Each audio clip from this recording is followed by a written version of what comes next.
Once upon a time there was a little engine called Edward.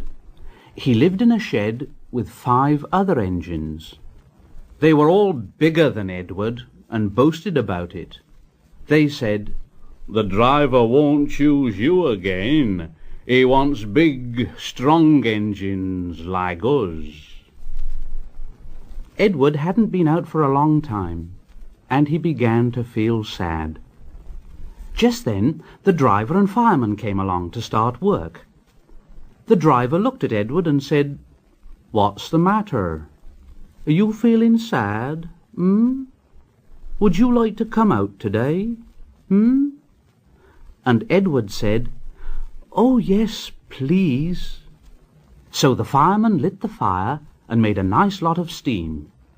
Then the driver pulled the lever and Edward puffed away.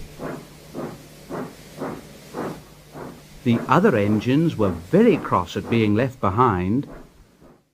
At last Edward found the coaches, and they said, "Oh, please be careful, Edward. Don't bump and bang us like the other engines do." So Edward came up to the coaches very, very gently, and the shunter fastened the coupling. The coaches were very pleased. "Thank you, Edward. That was kind. We are glad you're taking us today."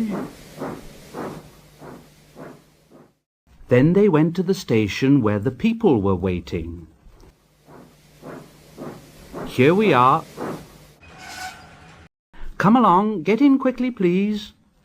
So the people got in quickly, and Edward waited happily for the guard to blow his whistle and wave his green flag.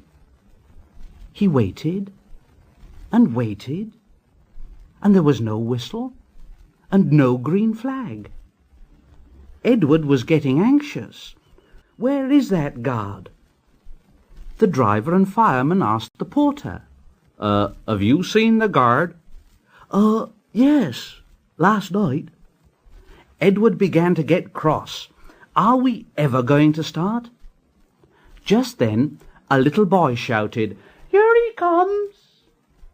And there the guard was, running down the hill with his flags in one hand and a sandwich in the other. He ran onto the platform, blew his whistle, and jumped into his van. Edward puffed off. Here we go. He did have a happy day.